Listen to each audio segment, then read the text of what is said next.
First thing you want to do is log in to your Canvas account, lms.tamu.edu. You can go to that by going into our lms.tamu.edu, make the move to Canvas site. And you can log in using your TAMU ID and password, net ID and password. Kind of a little background, the lms.tamu.edu site is to help you prepare for the move to Canvas. Basically talks about making the move in Canvas in general using Zoom, and then training. As if you've made it to this session, you're probably aware about, there's a session on training where we also talk about our virtual office hours and how you can access those. By the end of this session, participants will be able to interpret an Ally accessibility report in a Canvas course and identify and apply solutions for resolving content using the Ally tool in Canvas. And when we say resolving content, that's going to be talking about making the content accessible. Sometimes you'll hear me use remediate, which is what I used a lot in other jobs, but remediating the content in this context is to make it accessible. So just if you hear those words. So this training session covers how to use and interpret the Ally tool in Canvas. We recommend that you watch our on-demand training and participate in our self-paced training prior to attending this session to familiarize yourself with Canvas. And I will say this will talk more about basically how to use the tool, how to use the report, and what those reports mean. This does not necessarily, we're not getting into details about how to make a Word document accessible, how to make a PDF accessible, that sort of thing. Those can each be their own in-depth trainings. What we're trying to get you here is to use Ally to identify issues and be able to move on those issues. So Ally is a tool that integrates into Canvas that improves the accessibility of all course documents and images. Basically, it evaluates. It looks at what's in there, the files, and can kind of tell you what's wrong with it, what the issue is. Is it a alt tag, alt text? Is it headings? Some of the more common things that we see when it comes to accessibility issues. And it can also provide students with multiple formats, which is a really nice feature. We're going to talk a little bit about that in the end. That does not mean that it makes that stuff accessible. And that's the key as we get through this. You're going to have to take this step. It'll give you a lot of guidance. It'll give you a lot of tips, but it will not do it for you. So you still are going to need to make accessible content a part of your course design.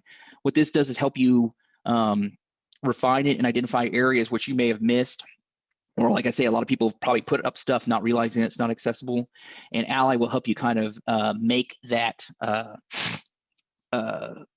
judgment of what is accessible and how to fix it. Some best practices, the Enable the Accessibility Report. Be prepared to remediate publisher documents. That's one thing, is a lot of times you pick something to the publisher, do not assume it's accessible. They do sometimes try it, but that's not always the case, particularly with PDFs if we're linking journal articles. I cannot recommend that you go over all publisher documents, even if they look like they ought to be accessible, checking them yourself. Evaluate class documents for accessibility as your own, and then create accessible documents from the beginning to improve those documents. So let's talk about file types. Ally is going to review PDF files, Microsoft Word files, PowerPoint, OpenOffice Libre, HTML, Upload HTML. And that's one key, is like it does not check websites that you link to. You can use a link checker tool, within Canvas to check that. It's not going to necessarily go out and check a website like a publisher website to make it accessible. It's only going to work on things that are in Canvas right now. So also image files, JPEG, TIFF, PNG, GIF, all that stuff. Content in the rich content editor, which there's also a checker within Canvas itself, but it'll go through that too. YouTube videos embedded in content. Again, it won't caption stuff, just be aware of that. But it will kind of look through all the course and their content and make a judgment call regarding that. So let's talk about accessibility scores. Oops. If you go into your course, I'm going to go ahead and go in and kind of show you this. Is the first thing about the accessibility scores is you'll notice these little dials here. And when you click these dials, they'll give you an idea of what your accessibility score for a particular item is. These images right here, perfect accessibility score. I'm going to go into my modules because I think I've got some stuff that's junked up.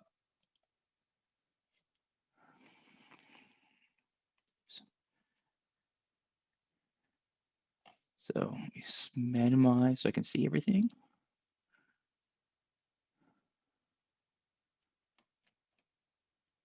So you see this accessibility score there, that's perfect. This PowerPoint medium.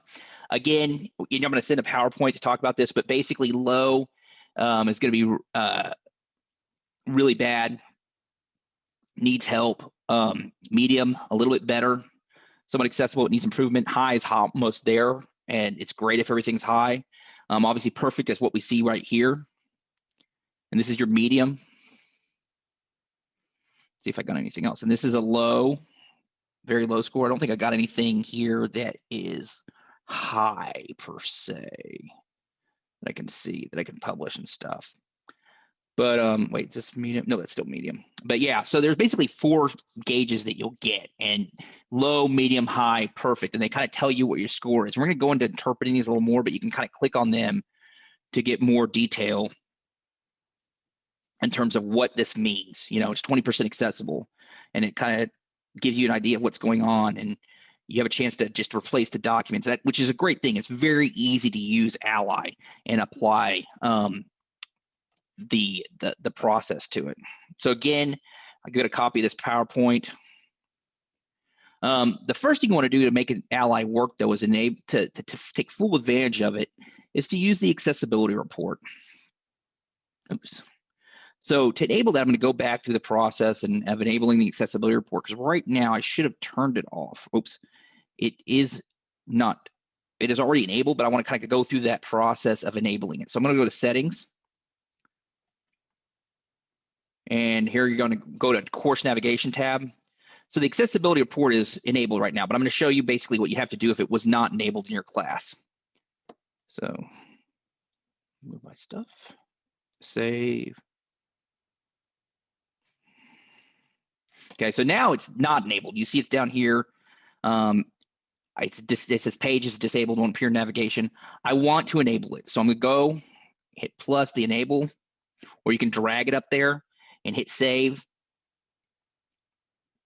And now my accessibility reports is right there. So again, that's basically you go to it. You have the little 3 dots. You can disable or enable it, but you want to enable it, leave it enabled, and then or move it or drag it back and forth. So hit save.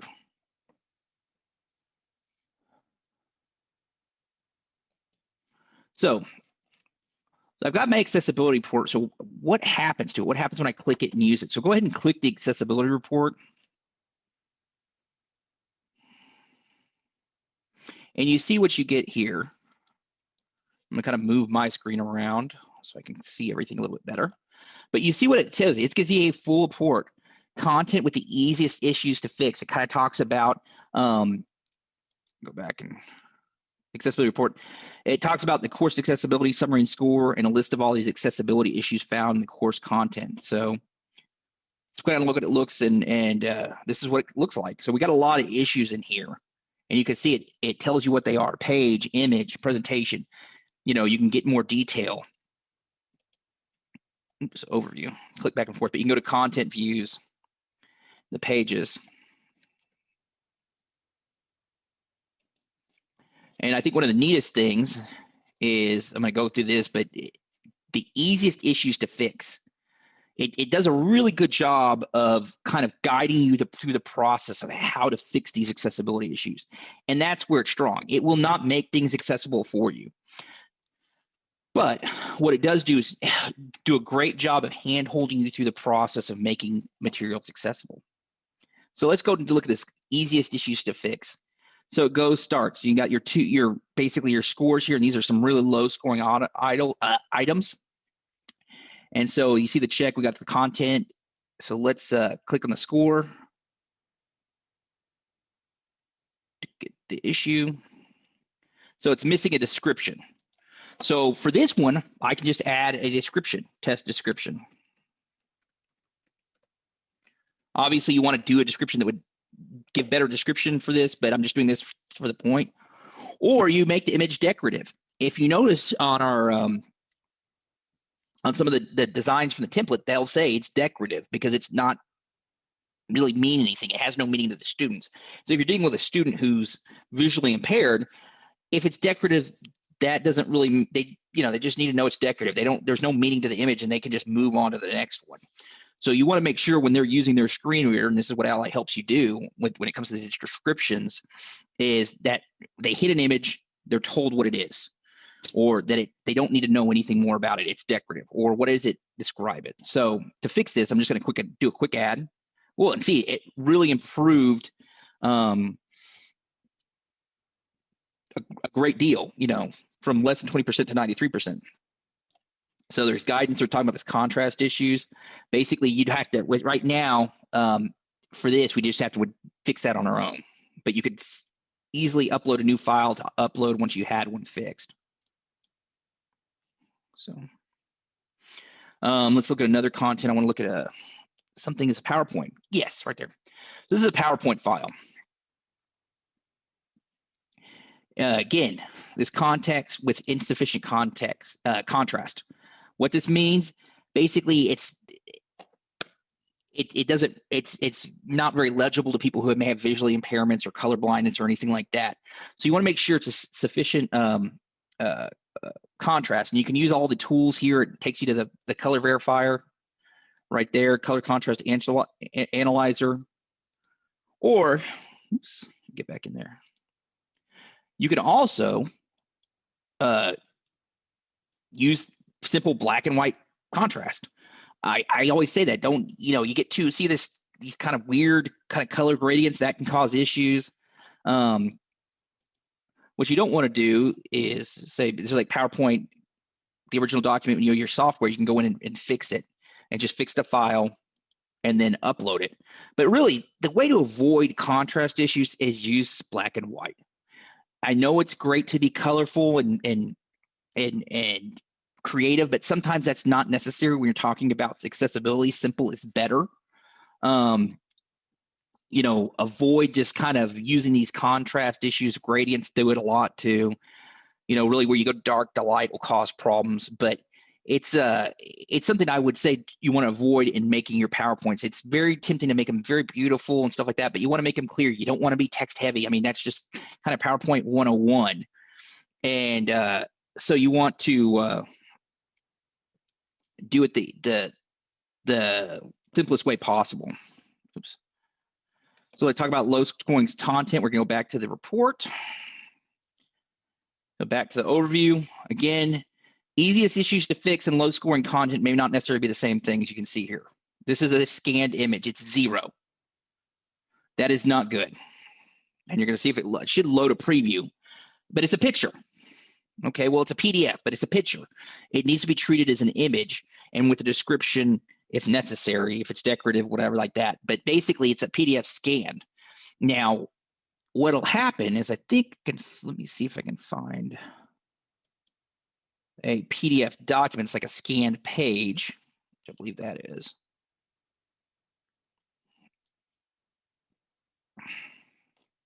So this is actually a PowerPoint, but it's untagged. And so what is a tag PDF is, basically you go through and you want to have, when you're creating a PDF, you want to make sure you're creating a tag PDF. And if it's not tagged, the structures and everything like that can be confusing to a screen reader. And they'll basically talk to you about how to find the original document, and you go through and you tag it when you're creating the PDF. You can also go back and tag a PDF in, like I say, if you have something like Acrobat, but that's probably the easiest way to do it oftentimes is to make it accessible in the source document, whether it be Word, whether it be Excel, whether it be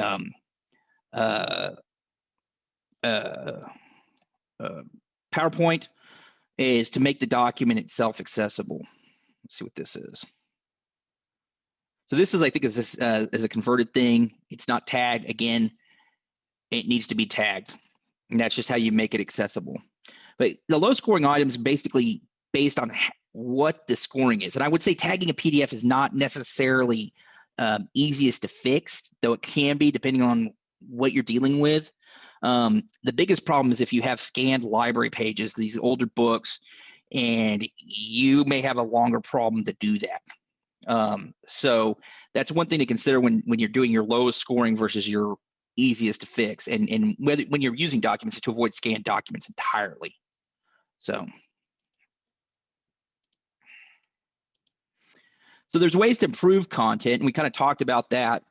So we're gonna go back and kind of go through the improvement process. So view, I'm gonna pull up some different files here. Go to 5, go to 6, 7. You see I can scan through, you can kind of look. This is a PowerPoint. And then images that are missing a description. So you have your score here. You can get all images. And what's great about Ally, like I said, one of the strongest things about it is that it can just guide you through the process. You're still going to have to learn how to actually do these things.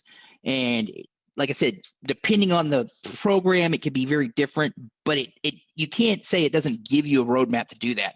So these images, if we got the images with the description, that increases your score up to 98%. Again, we've got the context issue. So, those things would really fix it. So you could add, a description, how to add descriptions. I mean, it talks you through the process. Let's go back to, I want to look for something a little different.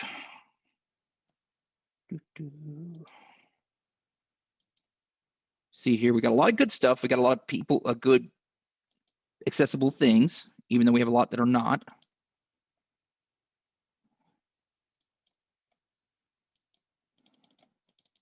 You can go through. And most of the issues are the PowerPoint. See if this is a little different. Yeah, again, usually a lot of times in the PowerPoint, it's the contrast issue or the missing the images issue. In Word documents, it could be headings or any images if you put images in a Word doc. PDFs is usually the tagging. That is a big potential problem.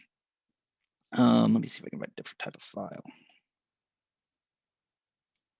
We go to these PDFs, you go back and you look at the report.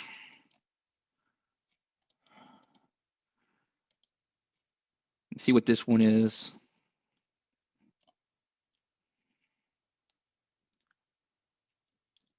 So we have like this article, it's like got a bunch of dummy text, but see, here's the thing, it's not tagged.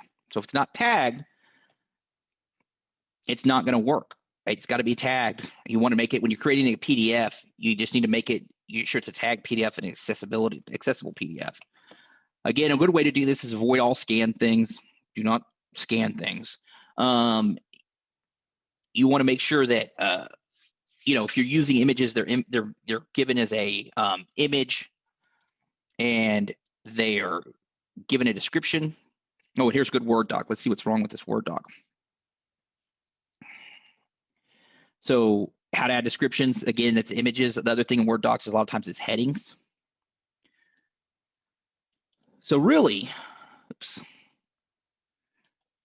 And let's go to, you have a lot of ways to improve content. It does not leave you a whole lot of gaps on how to do it. The issue is making the effort to fix that stuff. But the great thing about using LMS is making everything accessible from the beginning is it stays that way. And then all you have to do is worry about new material you're adding, making it accessible. So in a sense, the Ally is really good. Ally is really good for basically giving you a quick way to get ahead of accessibility if you haven't really worried about it before. So let's talk a little about the student side. Oops. So the students can access the course content by using their preferred alternative formats. Basically, the students can select the format they want. And you can see in this presentation, I'm going to see if I can do it. I think I can do it from the student side. Go preview.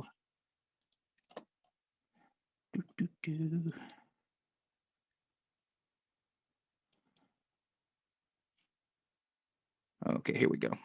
Okay. So I'm in a student mode. I think it'll let me do this.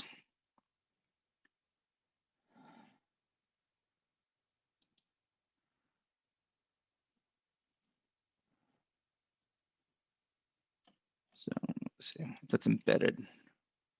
Need to find a file. There it is, the file. That's what I was looking for. So I'm trying to get this file. And right here, the student will see that and they'll get this option. They can do a tag PDF. Again, this is awesome. It really helps them a lot, but do not necessarily, it's not good practice to say, I'm going to rely on the student format making everything accessible for them. You want to make it accessible in the beginning. You want a good score. You want it to be the ease of use, because this is not going to guarantee it's accessible. It's going to basically try to get it down to an accessible format. But if there's a lot of issues in a PDF, if there's a lot of issues in whatever the document or file is, it's still not going to be truly accessible. And you've got HTML for mobile devices, EPUB for ebook, electronic braille. This is very important for people who use electronic braille displays. Have you ever seen those? Listening. And this is a great example of how Ally is not just for students who need some sort of accommodation. It's something that can work for all of us, all of our students. And you talk about the audio thing. How many times would have been helpful for you to be able to listen to an article because you don't have time to stare at it in your reading if you're driving or something like that? It's really great. I think people really underestimate how much what this tool promotes is good for everyone. Again, I talk about it doesn't do captioning for you, but talk about captioning in YouTube. You know, if you ever have kids, little kids, you may want to watch TV, but you can't watch it as loud as you did because they're trying to sleep or something like that. It's just very helpful. And so a lot of things that we do for accommodations and accessibility really have a wide range of application for all users, and we should view them as such. But as you can see, you got a variety of formats here. Beeline is basically kind of an enhanced version for screen reading for the screen reader. But like I said, I think students can benefit from all these things. That audio thing is just great. And you just click download, and it would download it for the student. You can kind of see that it went there. But it's a really leave student view. It's really cool what Ally allows you as an instructor to do when setting up a course that's accessible, but also students to do. And if you've ever worked in accessibility, disability services, it is not a magic bullet, but it is as good as anything that's come down the accessibility pipeline in a long time, especially with our emphasis on online learning, with our having to go online due to COVID. What it does is it gives the students a chance to really take control of the accessibility means, and the instructor, instead of having to use maybe your disability services office. I know it's different elsewhere, but back in the day, I used to deal with getting formats into a digital, documents into a digital format. And this can really allow your students to take that over. And it's just a really great tool. So I really encourage you to pay attention to it and use it. So all our other trainings, that's kind of an overview of Ally today. And like I said, it's something I would really recommend you utilize, and I think your students will utilize it, push it to your students. But other training opportunities for communication tools in Canvas, create a course in Canvas, create assessments in Canvas. These are going to be live trainings offered, and these are going to be on our YouTube channel. So please feel free to go ahead and